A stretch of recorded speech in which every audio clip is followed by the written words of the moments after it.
Hello and welcome to all my dear student. स्वागत है आप सभी का और मैं हूं आपके साथ सुनील और आप हैं मेरे साथ सीटी महाकुंभ करने के लिए। और सीटी महाकुंभ के अंदर अभी तक हमारी एक क्लास हुई है और ये सीरीज जैसा कि आपको थंबनेल यहाँ पे दिख रहा होगा कि हरियाणा जीके में इंपॉर्टेंट जो क्वेश्चन है कम से कम 1200 प्लस की सीरीज ये रहने वाली है।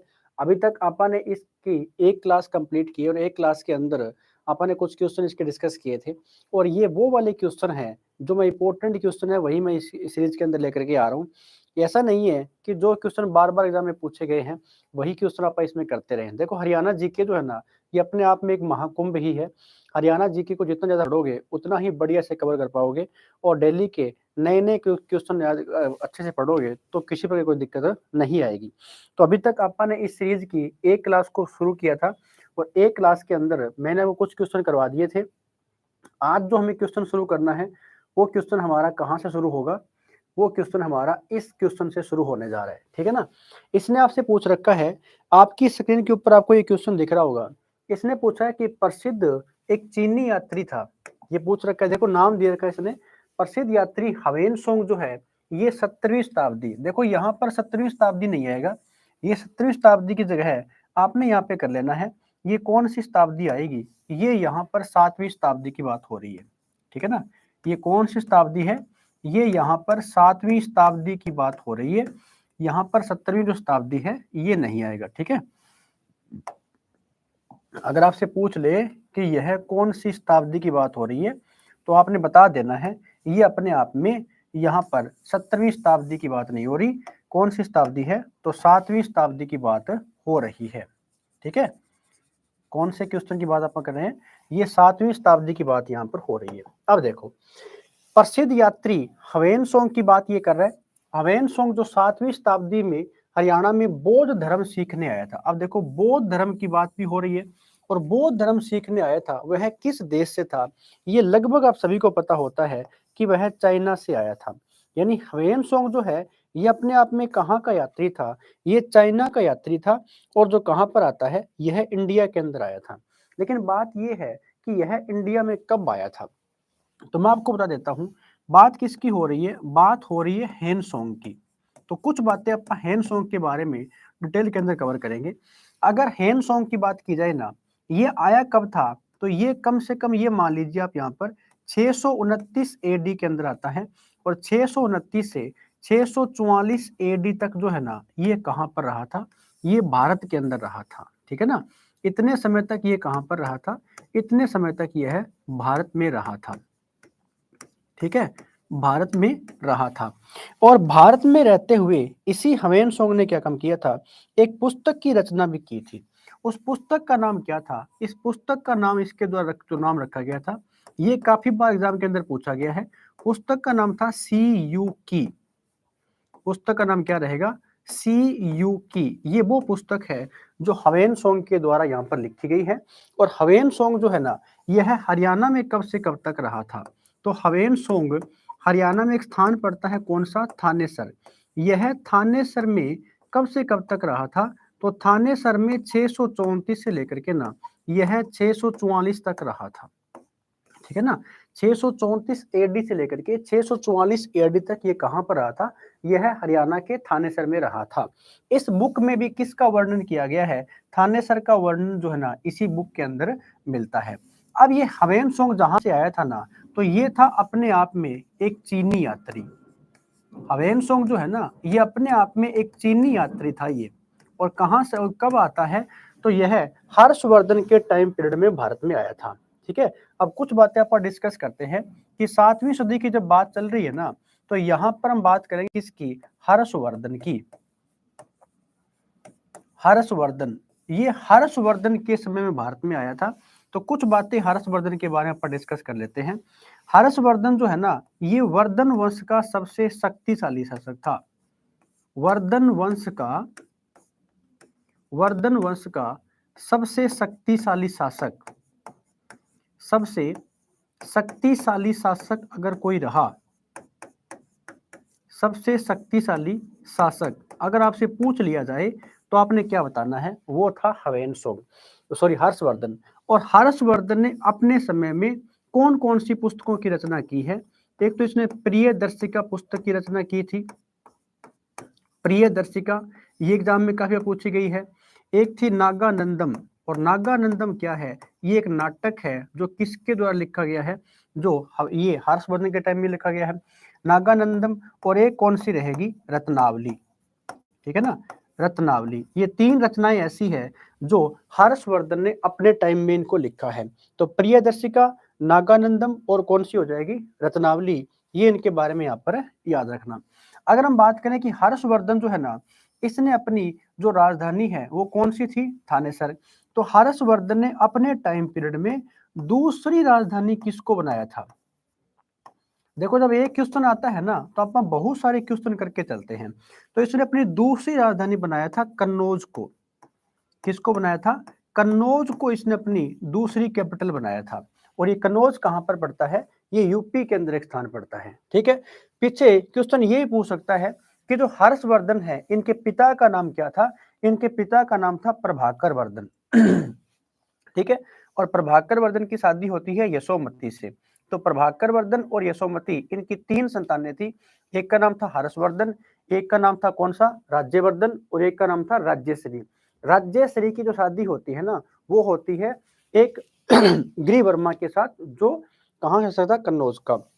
तो बाद में क्या हो जाता है, गिरिवर्मन की हत्या कर दी गई थी, और हर्षवर्धन जो है ना अपनी बहन जिनका नाम था राजश्री, उनको ढूंढते हुए यहाँ तक पहुंचा था, और कन्नौज को क्या बनाता है, यह अपनी दूसरी कैपिटल बनाता है। इसी हर्षवर्धन का एक दरबारी कवि था, ठीक है, हर्षवर्धन का एक दरबारी कवि था दरबारी कवि। इस दरबारी कवि का नाम अगर आपसे पूछ ले वो कौन था, तो वो था बाण भट्ट। हर्षवर्धन का दरबारी कवि कौन था, बाण भट्ट था। इसी बाण भट्ट ने जो पुस्तक लिखी है वो भी एग्जाम के अंदर पूछी गई है। कौन कौन सी पुस्तक लिखी है, इसने एक तो लिखा है हर्षचरितम, हर्षचरितम, ये पुस्तक इसके द्वारा लिखी गई है। यानी बाण भट्ट ने कौन सी पुस्तक को लिखा है, बाण भट्ट ने एक तो हर्षचरितम लिखा है, एक लिखा है कादम्बरी, कादम्बरी। तो ये दो पुस्तक किसके द्वारा लिखी गई है, ये दो रचनाएं किसकी है, ये तो रहेगी बाण भट्ट की। बाण भट्ट कौन है, ये हर्षवर्धन का दरबारी कवि था, याद रखना इस चीज को। और हेन सोंग जो है ना, ये एक चीनी यात्री है जो किसके टाइम पीरियड में भारत आया था, यह हर्षवर्धन के टाइम पीरियड में भारत आ जाता है, ठीक है। तो ये चीजें आपने नोट कर लेनी है। पूछा क्या गया था, प्रसिद्ध जो चीनी यात्री है जिसका नाम है हवेन सोंग, जो 7वीं सदी में हरियाणा में बौद्ध धर्म सीखने आए थे, और ये किस देश का निवासी था, तो आपने बता देना है यह चाइना का निवासी था। ये कहाँ से आता है, ये चाइना से आ जाता है, ठीक है ना। तो ऐसा भी क्वेश्चन आ सकता है कि जिस समय हवेन सोंग ने बौद्ध धर्म की शिक्षा की जब बात हो रही है, तो इसने बौद्ध धर्म की शिक्षा जो है ना वो कहाँ से, नालंदा विश्वविद्यालय की बात से हो रही, नालंदा विश्वविद्यालय। और ये नालंदा विश्वविद्यालय है, ये अपने आप में क्या है, यह भारत की पहली यूनिवर्सिटी है, भारत का पहला विश्वविद्यालय, भारत का पहला विश्वविद्यालय अगर आपसे पूछ लिया जाए तो वो रहेगा नालंदा विश्वविद्यालय, ठीक है। और नालंदा विश्वविद्यालय कहाँ पर पड़ता है, ये था बिहार के अंदर। कहाँ पर था, ये बिहार के अंदर था। नालंदा विश्वविद्यालय को नष्ट करवाने का जो काम किया गया था ना, वो किसके द्वारा किया गया था, वो बख्तियार खिलजी के द्वारा किया गया था। और बख्तियार खिलजी ने क्या काम किया, नालंदा विश्वविद्यालय को आग के हवाले कर दिया था, ठीक है ना। तो ये बातें कुछ पता हो जानी चाहिए था आपको, किसके बारे में, ये बातें आपको हवेन सोंग के बारे में, हर्षवर्धन के बारे में और बाण भट्ट के बारे में, ये चीजें आपको पता होनी चाहिए थी, क्योंकि यहाँ से क्वेश्चन बन जाते हैं, ठीक है। तो ये कहाँ का था, ये था चाइना का शासक।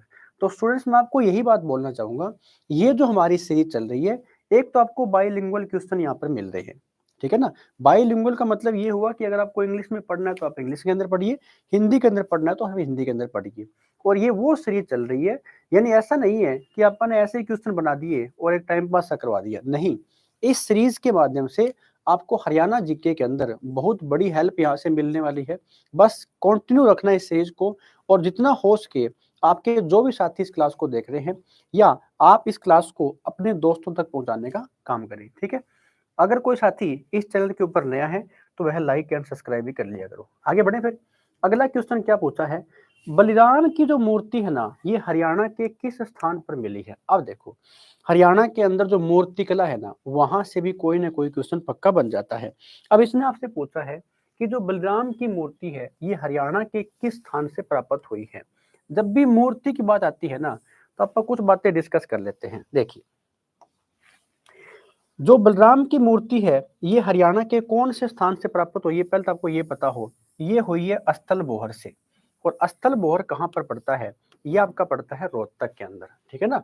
अस्थल बोहर कहाँ पर पड़ता है? रोहतक के अंदर। कुछ बातें आप बात कर लेते हैं हरियाणा के बारे में। अगर ये पूछे ना कि हरियाणा में सबसे प्राचीन मूर्ति कौन सी आती है, हरियाणा में सबसे सबसे प्राचीन जो मूर्ति है ना, ये कौन सी मिली है? तो हरियाणा में सबसे प्राचीन मूर्ति कौन सी मिली है? ये मूर्तियां मिली है यक्ष और यक्षिणी की मूर्तियां। किसकी है? यक्ष और यक्षिणी की प्राचीन मूर्तियां यहाँ पर मिली हुई है। यक्ष और यक्षिणी की मूर्तियां मिली है। अच्छा, ये यक्ष और यक्षिणी की जो मूर्तियां है ना, ये कहाँ से मिली है? तो ये मिली है पलवल से, पलवल से मिली है। ये हथीन से मिली हुई है। हथीन एक शहर है, हथीन, और एक शहर कौन सा पड़ता है? बंदास। तो यहां से है ना, ये मूर्तियां मिली है। कौन सी? यक्ष और यक्षिणी की। यक्ष यक्षिणी की मूर्तियां जो है ना, ये किस से बनी हुई है? ये लाल पत्थर से बनी हुई मूर्तियां थी। किससे? लाल पत्थर से बनी हुई मूर्तियां जो है ना, वो कौन सी होगी? वो थी यक्ष यक्षिणी की मूर्तियां। या फिर क्वेश्चन आ जाता है, ये मूर्तियां हरियाणा में कहाँ से मिलती है? कहाँ का मतलब किस स्थान से? तो स्थान तो ये हो गए, लेकिन कुओं और तालाबों के किनारे ये मूर्तियां मिलती है। कुओं और तालाबों के किनारे, कुओं और तालाबों के किनारे, ठीक है ना। कुओं और तालाबों के किनारे कौन सी मूर्तियां? यक्ष और यक्षिणी की मूर्तियां मिली हुई हैं। अब है ना, पीछे एक क्वेश्चन पूछा गया था कि हरियाणा के अंदर जो मूर्ति कला है, इनमें सबसे ज्यादा प्रभाव कौन सी कला का पड़ा हुआ है? तो हरियाणा के अंदर याद रखना, जो मूर्तियां है ना, इस पे सबसे ज्यादा प्रभाव, सबसे ज्यादा जो प्रभाव है वो किनका रहा है? वो रहा है मथुरा कला का। कौन सी कला का प्रभाव रहा है?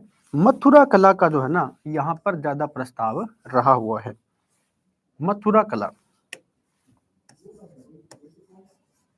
यानी मथुरा कला जो है, इनका सबसे ज्यादा प्रभाव रहा है हरियाणा के अंदर मूर्तियों का। हो जाएगा यहाँ तक? अब इसने पूछा था कि हरियाणा में जो बलिराम की मूर्ति है कहाँ से मिली है? ये अस्थल बोहर से मिली है। अस्थल बोहर कहाँ पर पड़ता है? ये रोहतक के अंदर पड़ता है। अब कुछ और बातें, इसी रोहतक से एक और स्थान पड़ता है, कौन सा? जिसका नाम है मोहनबाड़ी। क्या नाम है? मोहनबाड़ी। और इसी मोहनबाड़ी से किसकी मूर्ति मिली है? इस मोहनबाड़ी से भगवान विष्णु की मूर्ति यहां से मिली है। किसकी? भगवान विष्णु की जो मूर्ति है, भगवान विष्णु की मूर्ति वो कहां से मिली है? मोहनबाड़ी रोहतक से ही मिली हुई है। अब आप ये आपने कभी पढ़ा होगा कि हरियाणा के अंदर एक स्थान पड़ता है, कौन सा? फिजिलपुर। और फिजिलपुर कहाँ पर पड़ता है? सोनीपत के अंदर।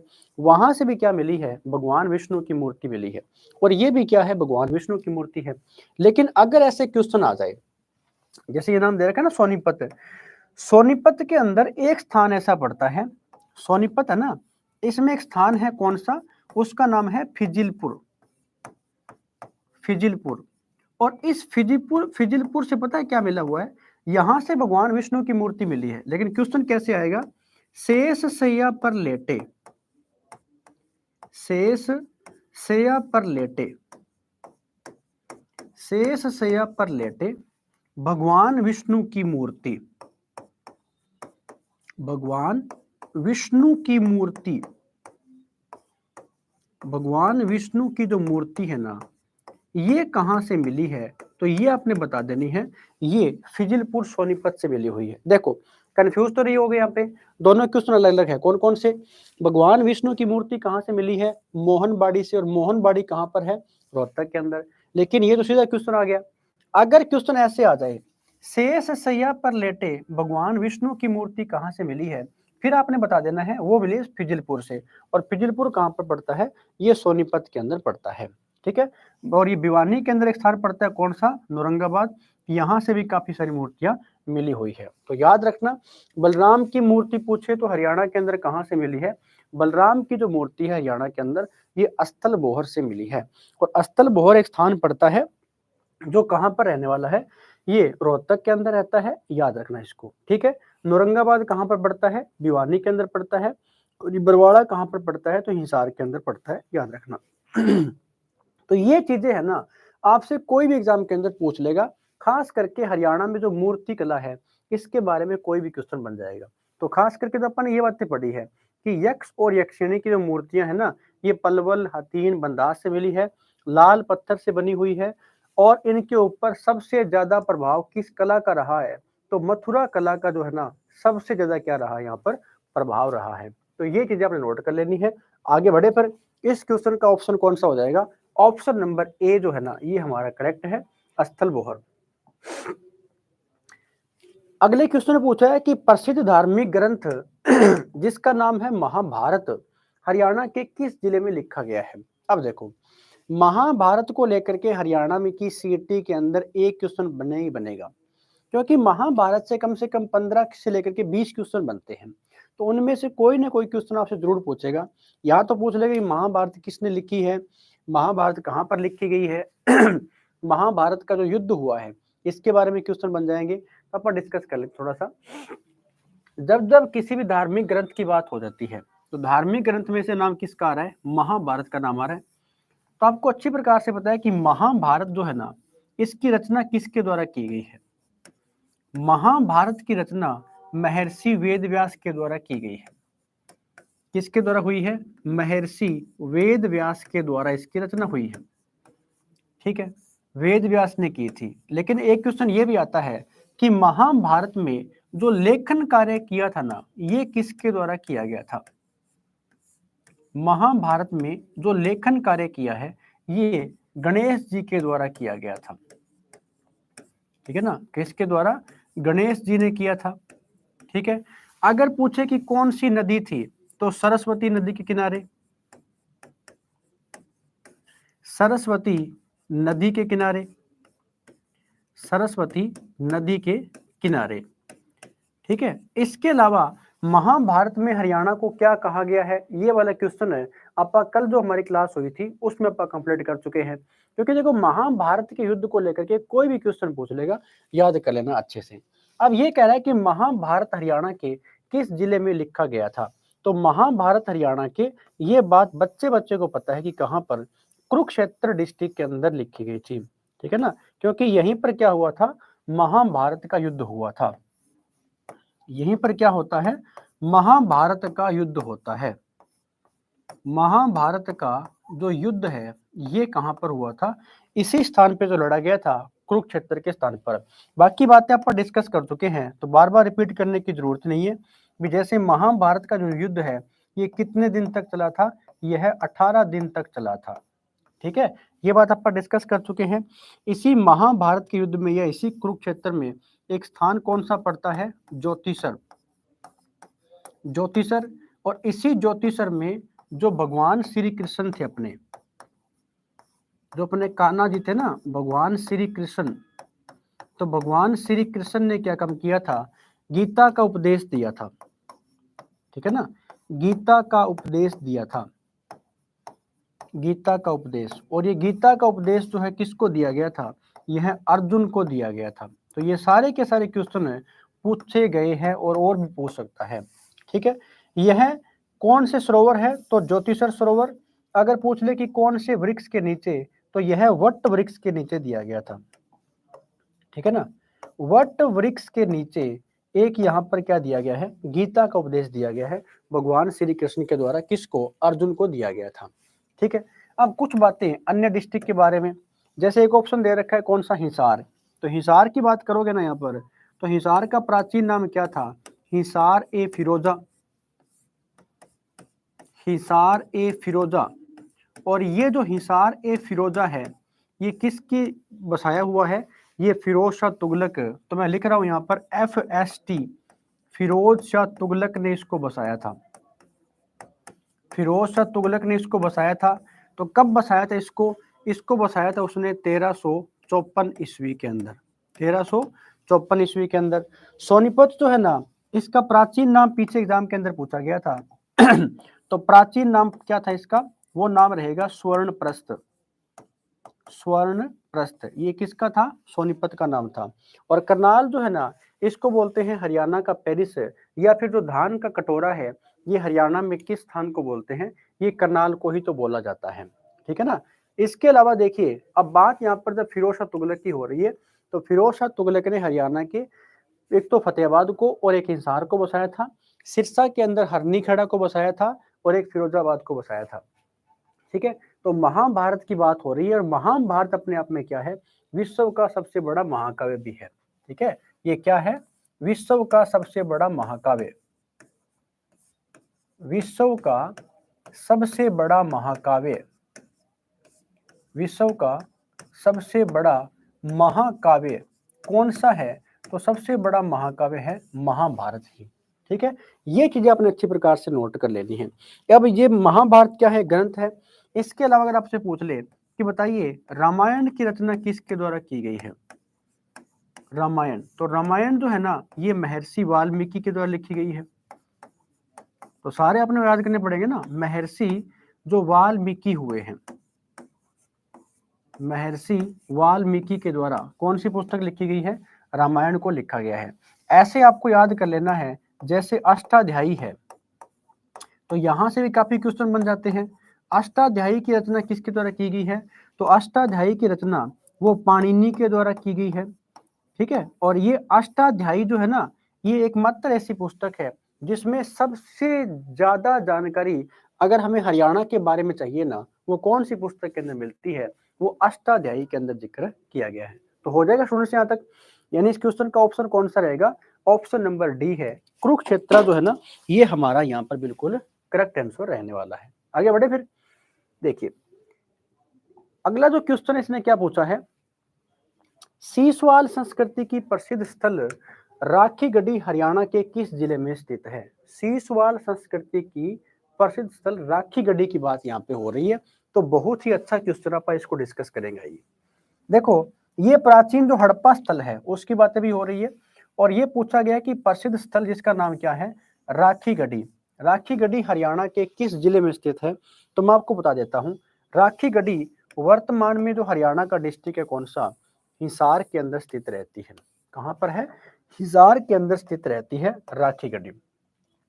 और जो ये सीसवाल संस्कृति है, ये भी कहाँ की है, ये भी हिसार की ही है। पहले आप डिस्कस कर लेते हैं राखीगढ़ी के बारे में।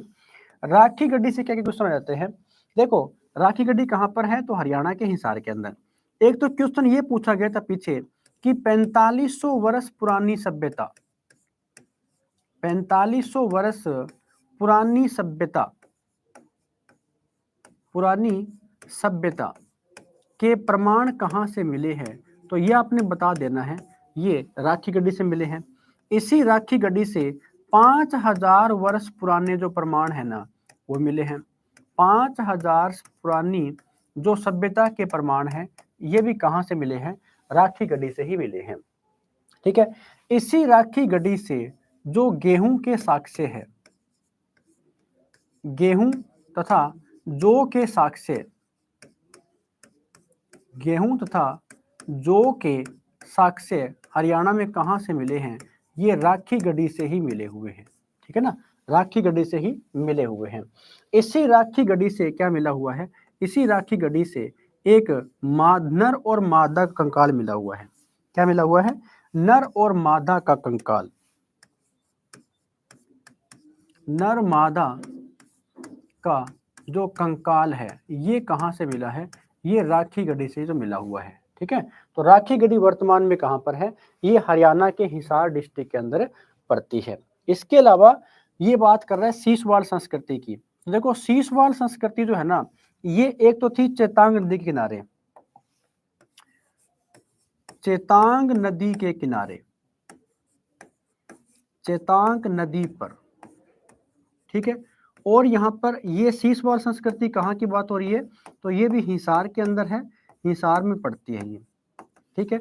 इसके अलावा सीसवाल संस्कृति के बारे में और क्या क्वेश्चन रहते हैं, यहाँ पर या पूरे हरियाणा में सीसवाल संस्कृति से संबंधित, पूरे हरियाणा में सीसवाल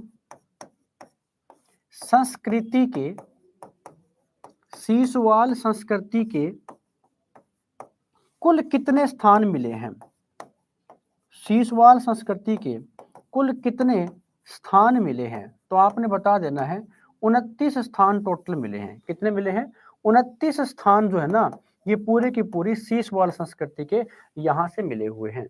एक और क्वेश्चन पूछेगा, सीसवाल संस्कृति में निवास करने वाली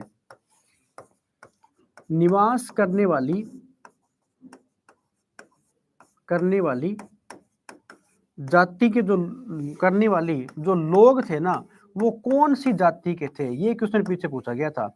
तो वो थे निग्रो ऑस्ट्रेलियन जनजाति। निग्रो ऑस्ट्रेलियन जाति। ये बात आपको अच्छी प्रकार से नोट कर लेनी है, क्योंकि यही तो पीछे क्वेश्चन पूछा गया था कि सीसवाल संस्कृति के जो लोग थे, वहां पर निवास करने वाले लोग कौन सी जाति के थे? निग्रो ऑस्ट्रेलियन जाति के लोग यहाँ पर थे। ठीक है, तो सीसवाल संस्कृति का जब भी जिक्र आ जाए तो यह चेतांग नदी के किनारे पर एक सभ्यता थी, यहाँ पर याद रखना। और सीसवाल संस्कृति कहाँ पर पड़ती है? ये हरियाणा के हिसार के अंदर रहती है। हरियाणा के हिसार में उत्तर पश्चिम के अंदर पड़ती है कौन सी? सीसवाल संस्कृति।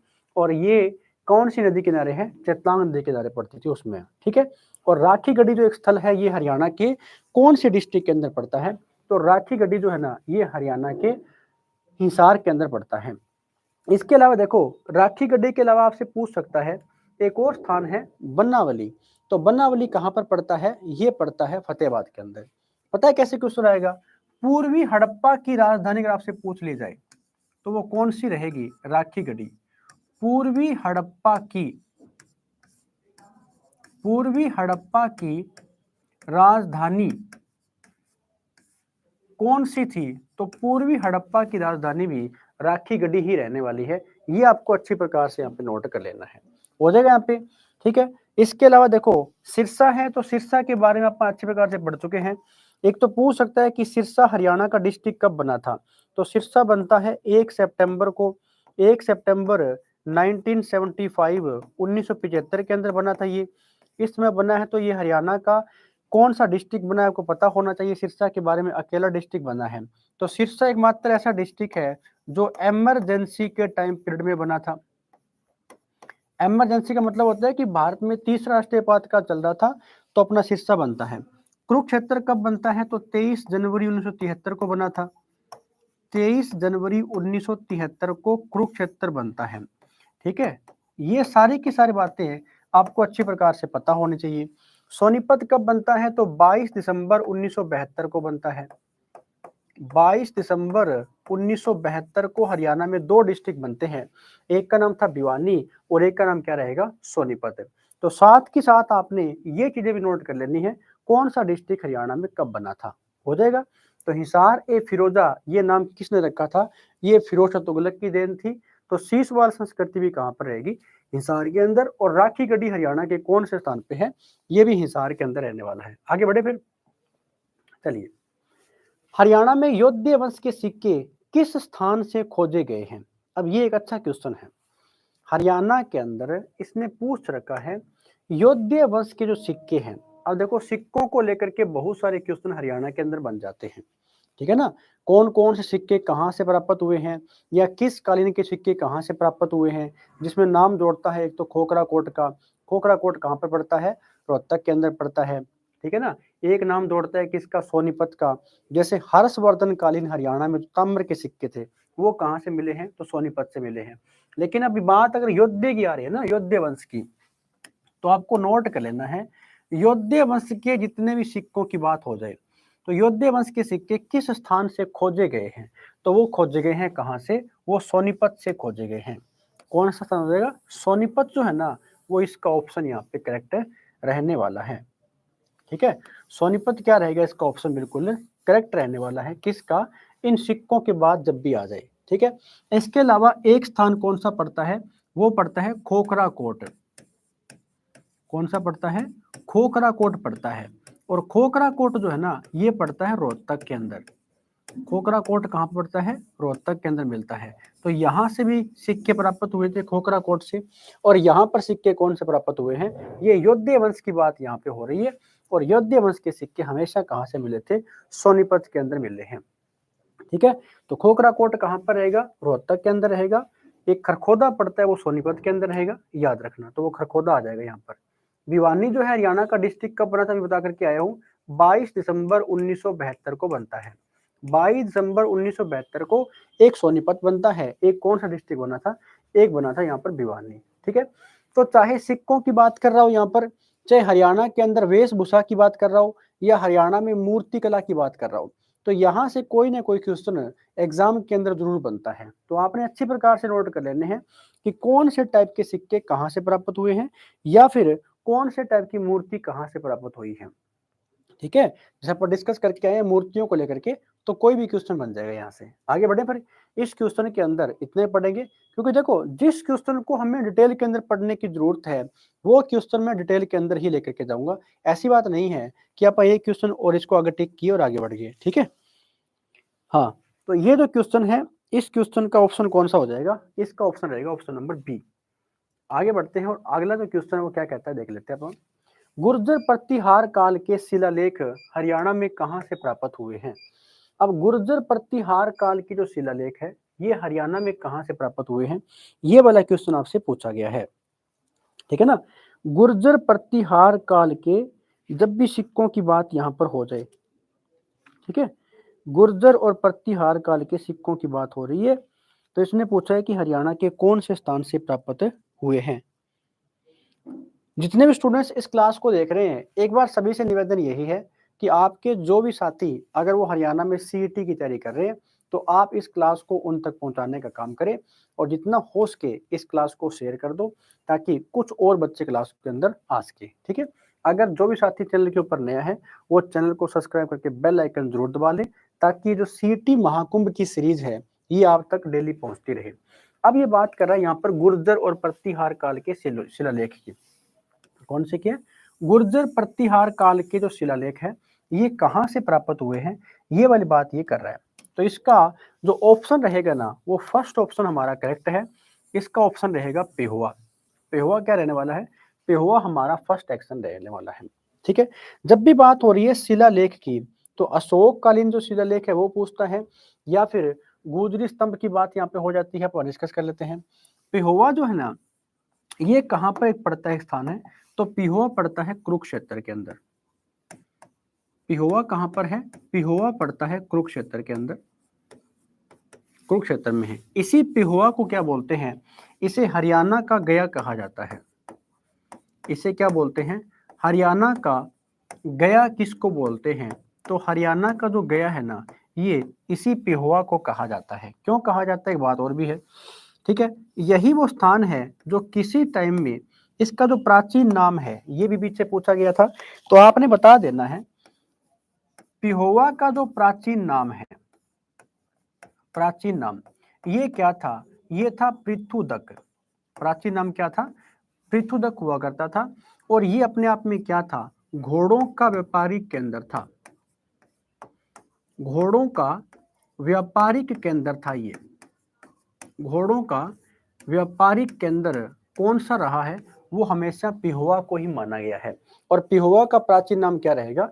पृथुदक रहेगा। अब एक चीज सुनो, आपने महाभारत के युद्ध को अपन अभी पढ़ करके आए हैं, ठीक है, और महाभारत के युद्ध के बाद जो पांडव हुए थे ना, तो पांडवों ने जितने लोग इस युद्ध के अंदर मारे गए थे, अब सीधी सी बात है, महाभारत के युद्ध के अंदर अब ये तो है नहीं कोई 1500 लोग मारे गए होंगे, बहुत बड़ी संख्या के अंदर लोग मारे गए थे।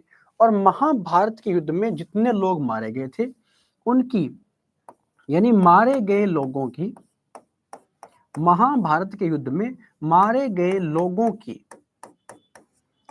की आत्मा की शांति के लिए,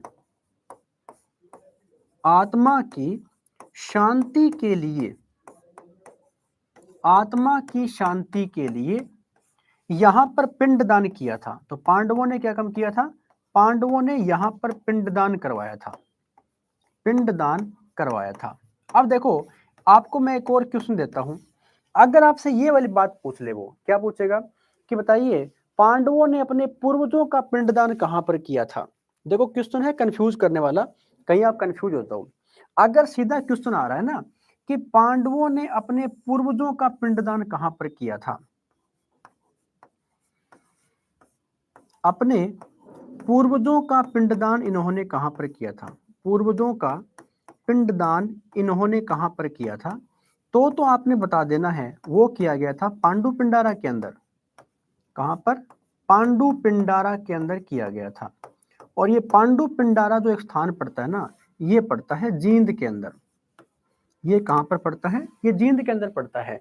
लेकिन ऐसे क्वेश्चन आ जाए ना कि पांडवों ने युद्ध में मारे गए लोगों की आत्मा की शांति के लिए कहां पर पिंडदान वगैरह करवाया था, तो वो पिहोवा के अंदर ही करवाया गया था।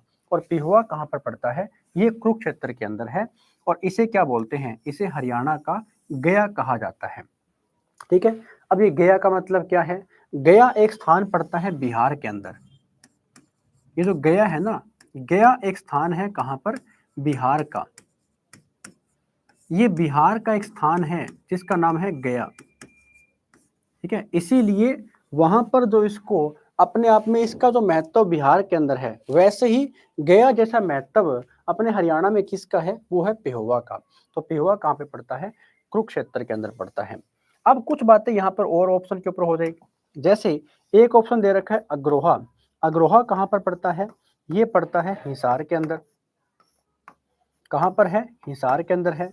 इसी अग्रोहा में क्या है? एक अग्रसेन धाम भी है। अग्रसेन धाम भी है। अग्रसेन धाम भी है। कहां पर? अंदर है। मीताथल जो ये कहां पर पड़ता है? तो मीताथल पड़ता है भिवानी के अंदर। कहां पर है? भिवानी के अंदर है। इसी मीताथल से क्या मिले हैं? 13 तो भाले मिले थे खुदाई के दौरान। 13 भाले व 2 छल्ले मिले हैं। 13 भाले और 2 छल्ले ये कहां से मिले हैं? ये मिले हैं भिवानी के मीताथल से। और मीताथल जो है ये भी क्या है? एक हड़प्पा स्थल का स्थान रहता है। तो मीताथल हरियाणा में कहां पर है? ये आपका भिवानी के अंदर रहने वाला है। सोनीपत के अंदर बता चुका हूं। तो गुर्जर प्रतिहार के शिलालेख कहां से प्राप्त हुए? गोवा से। आगे बढ़े। अगला जो क्वेश्चन है उसमें क्या पूछा है? स्थानेश्वर किसका प्राचीन नाम था? बहुत ही अच्छा क्वेश्चन पूछा गया है। और ये क्वेश्चन है मैं आपको करवा चुका हूं, लेकिन बस फर्क इतना है क्वेश्चन की थोड़ी सी लैंग्वेज को ही चेंज करेगा। और आपने लैंग्वेज को ही पकड़ना है कि इसने लैंग्वेज ऐसी चेंज क्यों कर दी। मतलब आपको पता होगा क्वेश्चन, तो क्वेश्चन आपको आता होगा, लेकिन आते हुए क्वेश्चन को गलत करना ये बहुत बड़ी बात है। क्योंकि स्थानेश्वर किसका प्राचीन नाम है ये आपने पूछ रखा है। तो आप डिस्कस करके आए हैं किसको? कुरुक्षेत्र को आप डिस्कस कर करके आए हैं। तो कौन सा ऑप्शन रहेगा? ऑप्शन नंबर जो हमारा सी है ये बिल्कुल करेक्ट रहने वाला है, कुरुक्षेत्र। ठीक है, कुरुक्षेत्र जो है ना, इसके मैंने आपको कई नाम बताए थे। एक तो मैंने आपको बताया था कि या तो लिखा आ सकता है थानेसर, या तो थानेसर लिखा आएगा, या फिर लिखा आ सकता है स्थानेश्वर। क्या नाम लिखा आएगा? या नाम लिखा आएगा स्थानेश्वर। ये क्या है? ये कुरुक्षेत्र के प्राचीन नाम में से एक आ जाता है। जैसे इसने बोला है ना कि स्थानेश्वर किसका प्राचीन नाम रहा है। इसके अलावा मैंने आपको बताया था अगर हम बात करें यहां पर किसकी, तो एक जो अपना स्कंद पुराण हुआ है, क्या नाम रहेगा? स्कंद पुराण। इस स्कंद पुराण में कुरुक्षेत्र का क्या नाम दिया गया था? तो स्कंद पुराण के अंदर कुरुक्षेत्र का नाम दिया गया था यहां पर धर्म क्षेत्र। ठीक है, या हरि क्षेत्र इसको कहा गया था। इसी कुरुक्षेत्र का जो प्राचीन नाम है, भगवत गीता का जो पहला श्लोक है, भगवत गीता का जो प्रथम श्लोक है, प्रथम श्लोक, इस प्रथम श्लोक में इसे क्या नाम दिया गया था? तो ये बातें पता होनी चाहिए थी कि स्कंद पुराण के अंदर इसको क्या कहा गया है और भगवत गीता के पहले श्लोक में इसको धर्म क्षेत्र बताया गया है। क्या नाम लिखा हुआ है? धर्म क्षेत्र। तो ये प्राचीन नाम रहेगा। और यहाँ पे क्या लिखा हुआ है? हरि क्षेत्र इसको बताया गया है। तो ये चीजें आपको अच्छी प्रकार से नोट कर लेनी है। किसके बारे में? कुरुक्षेत्र के बारे में। तो स्थानेश्वर किसका प्राचीन नाम रहेगा? स्थानेश्वर जो है ना, ये कुरुक्षेत्र का प्राचीन नाम रहने वाला है। आगे बढ़े फिर। आगे इसने क्या कहा है? सिरसा।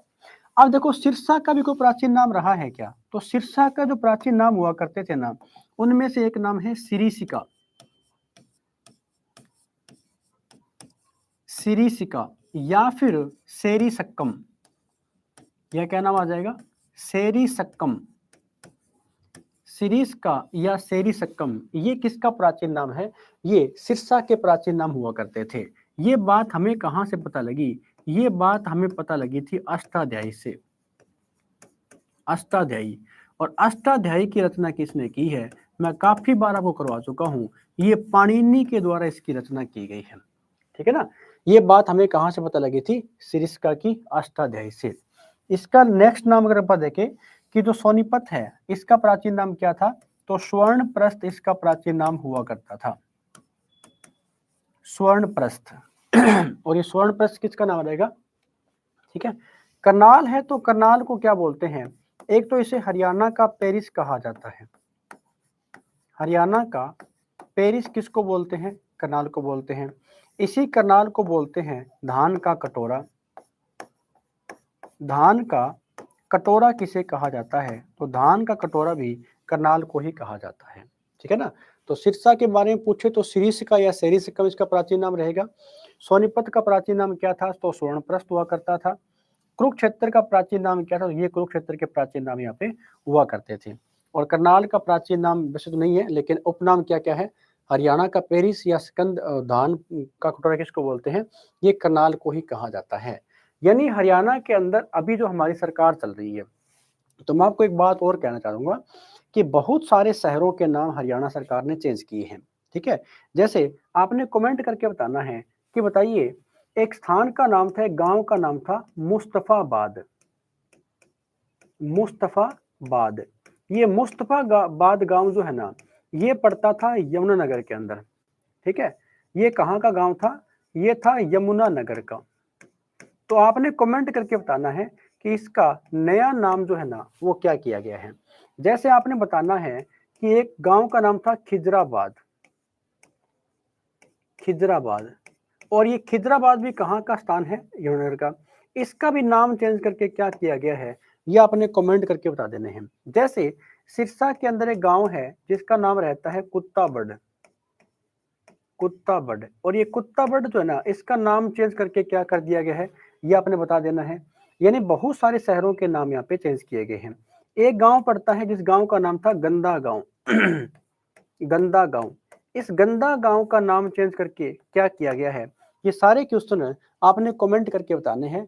हम आपके कमेंट का वेट करेंगे और आपके कमेंट का रिप्लाई भी किया जाएगा कि आपने सही बताया है या फिर गलत बताया है। ठीक है ना? ताकि पता लगे कि आप क्लास को कंटिन्यू देख रहे हो या फिर बीच बीच में से देख रहे हो। ठीक है, और ऐसी बात नहीं है कि यहाँ पर बिल्कुल आसान क्वेश्चन चल रहे हैं, क्वेश्चन बिल्कुल डीपली चल रहे हैं और बिल्कुल बढ़िया वाले क्वेश्चन है आपके लिए यहाँ पे चल रहे हैं। अगला क्वेश्चन क्या कहता है कि हरियाणा की निम्नलिखित में से किस स्थान की खुदाई में 4500 वर्ष साल पुरानी सभ्यता के प्रमाण मिले हैं? देखो, ये क्वेश्चन मैं अभी आपको करवा कर गया हूँ, क्योंकि क्वेश्चन की लैंग्वेज को ही चेंज करेगा वो क्वेश्चन की थोड़ी सी भाषा को चेंज करेगा या ऑप्शन आगे पीछे कर देगा। पूछा क्या है, निम्नलिखित में से किस स्थान की खुदाई 4500 वर्ष पुरानी सभ्यता के अवशेष मिले हैं? यानी इनमें से कोई एक ऐसा शहर है जिसमें से जब उसकी खुदाई हुई तो एक तो 4500 वर्ष पुरानी और एक 5000 वर्ष पुरानी, 5000 वर्ष पुरानी सभ्यता के जो प्रमाण है ना, वो कहां से मिले हैं? वो अपने राखी गढ़ी से ही मिले हुए हैं। ठीक है, कौन सा ऑप्शन हो जाएगा? ऑप्शन नंबर ए ही हमारा बिल्कुल करेक्ट रहेगा। इसका ऑप्शन कौन सा है? राखी गढ़ी रहने वाला है। सी सवाल भी, अब राखी गढ़ी कहां पर है? तो राखी गढ़ी अपने पड़ता है हिसार के अंदर। ठीक है, सीसवाल संस्कृति भी कहाँ पे पूछी गई थी? तो ये भी हिसार के अंदर है। अच्छे प्रकार से करवा करके आया हूँ। ठीक है, और रोहतक और कौन सा है? करनाल। तो रोहतक अपने आप में क्या है? एक डिवीजन है, एक मंडल है। ठीक है, साथ में है ना, आपने एक और शहर का नाम याद कर लेना है। जैसे अगर मैं बात करूं यहाँ पर फतेहाबाद की, देखो जब बात चल पड़ी है ना किसकी, यहाँ पर बात चल पड़ी है अपनी हड़प्पा सभ्यता की या फिर इनकी खुदाई की, तो राखी गढ़ी का जब नाम आएगा ना, तो राखी गढ़ी के साथ साथ में आपसे पूछ लेगा वो, एक तो बताइए वनावली के बारे में। तो कुछ बातें आपको बनावली के बारे में याद रखनी है। एक क्वेश्चन आ जाता है कुणाल के बारे में, यानी ये वो शहर है जहां पे हरियाणा हिस्ट्री से क्वेश्चन बन जाते हैं। और एक क्वेश्चन आता है यहाँ पर बिरढाणा से। तो ये स्थान भी आपने अच्छी प्रकार से नोट कर लेने हैं, क्योंकि ये स्थान कहाँ पर पड़ते हैं, ये फतेहाबाद के अंदर पड़ते हैं। बनावली से क्या क्या क्वेश्चन पूछा गया है, देखो बनावली जो है ना, यहां से एक तो अध जले जो के जो अवशेष है, अध जले जो के जो प्रमाण है, ये कहां से मिले हैं, ये बनावली से मिले हुए हैं। इसी बनावली से जुते हुए खेत के प्रमाण मिले हुए हैं, जुते हुए खेत के प्रमाण। तो जुते हुए खेत के जो प्रमाण हैं, ये भी कहां से मिले हैं, ये भी आपकी बनावली से ही मिले हुए हैं।